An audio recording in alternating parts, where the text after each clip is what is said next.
আজকে একটা দারুণ স্বাদের মিষ্টি রেসিপি শেয়ার করছি। এটা গোলাপ জামুন রেসিপি। এটা হচ্ছে সুজির গোলাপ জামুন।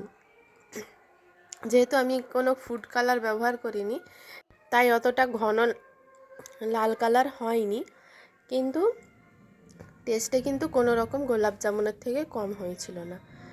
খুবই ভালো হয়েছিল খেতে। আপনারা এইভাবে খুবই সহজ এবং সিম্পল পদ্ধতি এইভাবে একবার বাড়িতে বানিয়ে দেখতে পারেন।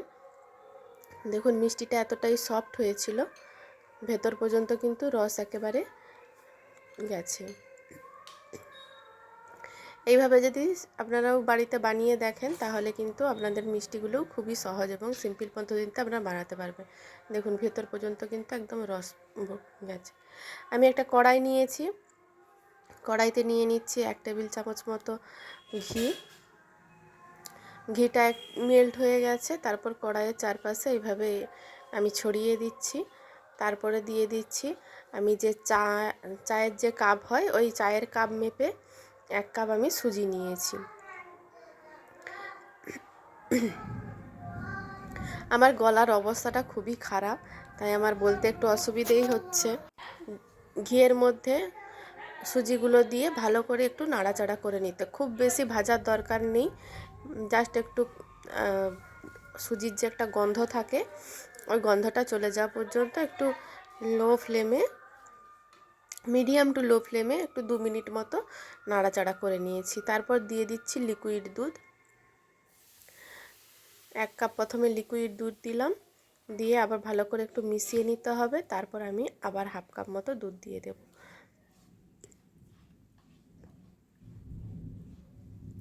সুজিটা কিন্তু এই সময় লো ফ্লেমেই আপনাকে নাড়তে হবে, না হলে কিন্তু এটা যদি হাই ফ্লেম করে দেন তাহলে কিন্তু সুজিটা তাড়াতাড়ি দুধটা টেনে নেবে। তাই এটাকে কিন্তু মিডিয়াম ফ্লেমেই করতে হবে, তাহলে কিন্তু সুজিটা ভালোভাবে নরম হয়ে যাবে।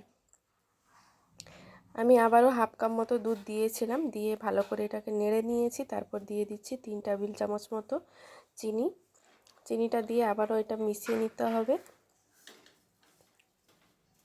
এইভাবে ভালো করে মিশ হতে হবে, তাহলে চিনিটাও কিন্তু মেল্ট হয়ে গিয়ে এর থেকে যে চিনি থেকে যে জলটা বেরিয়ে যাবে ওতেও কিন্তু সুজিটা ভালোভাবে একটু সেদ্ধ হয়ে যাবে।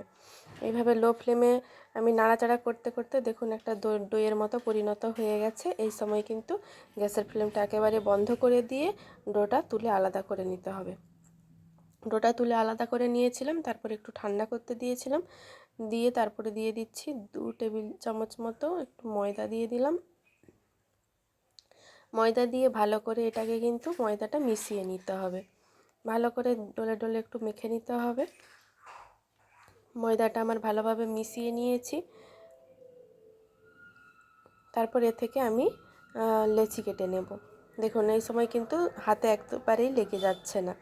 এদিকে আমি চিনির সিরাটা তৈরি করে নিচ্ছি। 1/2 কাপ মতো ওই যেই কাপে আমি সুজিটা মেপেছিলাম ওই কাপের 1/2 কাপ আমি চিনি নিয়েছি, আর দিয়ে দিচ্ছি 1/2 কাপ মতো জল, দিয়ে চিনিটা মেল্ট হতে দেব।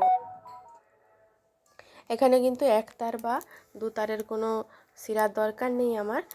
চিনিটা জাস্ট গুলে গেলে একটা চিটচিটে ভাব চলে আসবে, ওই ভাবটা হলেই আমার হয়ে যাবে। চিনিটা কিন্তু গলে গিয়েছে, আর আমি দিয়ে দিয়েছি 2টো এলাচ। দেখুন চিনিটা হালকা চিটচিটে ভাব এসে গেছে।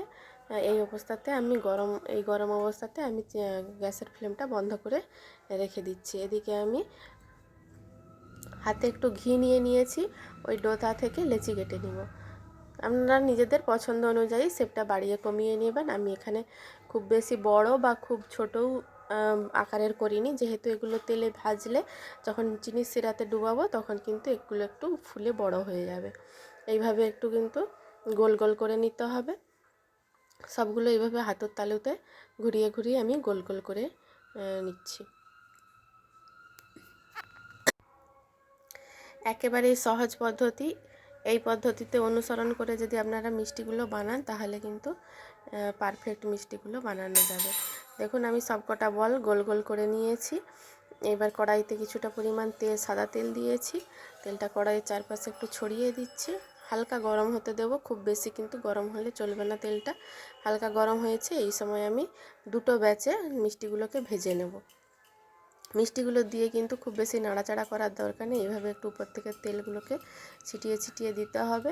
এটা আপনাদের কাছে যদি ফ্রাইং প্যান থাকে তাহলে ফ্রাইং প্যানে এগুলো ভাজবেন, তাহলে তাতে কিন্তু আরও ভালো হয়। আমার কাছে যেহেতু ফ্রাইং প্যান নেই তাই আমি কড়াইতেই ভাজছি। এইভাবে একটু হালকা করে করে উল্টে পাল্টে লাল লাল করে সব দিকগুলো যেন লাল হয় সেইভাবে আপনাদেরকে একটু ভাজা করে নিতে হবে। গোলাপ জামুনগুলো আমার প্রায় ভাজা হয়েই গেছে, দেখুন লাল কালার চলে এসছে। আমি এই সময় এগুলোকে তুলে নিচ্ছি, আর বাকি যেই বলগুলো ছিল সেগুলো আমি এবার ভেজে নিচ্ছি। ভেজে আবারও এটা কিন্তু প্রথমে একটু লো টু মিডিয়াম লো আঁচেই প্রথমটা একটু করতে হবে। যখন একটু হালকা লাল কালার চলে আসবে তখন কিন্তু আপনারা মিডিয়াম আঁচটা করে দেবেন, তাহলে কিন্তু তাড়াতাড়ি, না হলে কিন্তু আপনারা যদি প্রথম থেকে হাই ফ্লেমে দিয়ে দেন কালারটা লালচে চলে আসবে কিন্তু ভেতরটা কাঁচাই থেকে যাবে। তাই মিডিয়াম টু লো ফ্লেমেই আপনাদেরকে ভাজতে হবে একটু সময় নিয়ে। দেখুন এগুলো আমার ভাজা হয়ে গেছে, আমি তুলে নিচ্ছি। একটা কিন্তু বলও আমার ভেঙে যায়নি, একদম কিন্তু সুন্দর হয়েছে। এপাশে চিনির শিরাটা কিছুটা ঠান্ডা হয়ে গিয়েছিল তাই আমি আবারও একটু গরম বসিয়ে দিয়েছি। চিনির শিরাটা একটু গরম করে নিয়ে তারপর আমি ওই বলগুলো চিনির শিরার মধ্যে দিয়ে দেব। চিনি শিরাটা আমার গরম হয়ে গেছে, এরপর ফুটতে শুরু করে দিয়েছে। আমি এই সময় গ্যাসের ফ্লেমটা বন্ধ করে বলগুলো এর মধ্যে দিয়ে 30 থেকে 40 মিনিট মতো অপেক্ষা ঢাকা দিয়ে রেখে দেবো। এতেই কিন্তু আমার চিনি শিরাটা একেবারে মিষ্টিগুলো সোপ করে ফুলে উঠবে। দেখুন আধ ঘন্টা পর আপনাদেরকে খুলে দেখাচ্ছি। চিনির শিরাটা কিন্তু আমার অলরেডি সোপ করে নিয়েছে, আর মিষ্টিগুলো কিন্তু ফুলে দ্বিগুণ হয়ে গেছে। আমি আপনাদেরকে একটা কেটে দেখিয়ে দিচ্ছি মিষ্টিটা কতটা জুসি হয়েছে। ভেতরে পর্যন্ত কিন্তু একদম চিনির শিরাটা গিয়েছে, একদম কিন্তু রসে ভর্তি হয়ে গিয়েছে, আর খেতেও কিন্তু খুবই সুন্দর হয়েছিল। এইভাবে একবার আপনারা বাড়িতে বানিয়ে দেখতে পারেন। আমার রেসিপিটা যদি আপনাদের ভালো লেগে থাকে আমার ইউটিউব চ্যানেলটিকে সাবস্ক্রাইব করে নেবেন। ফেসবুক পেজ থেকে দেখলে পেজটি ফলো করে নেওয়ার অনুরোধ রইল। সবাই ভালো থাকবেন, সুস্থ থাকবেন। দেখা হচ্ছে আবার একটি নতুন রেসিপি নিয়ে। আর সবাই কমেন্ট করে আমাকে জানাবেন আমার এই রেসিপিটা আমার কেমন লেগেছে। পুরো ভিডিওটি দেখার অনুরোধ রইল।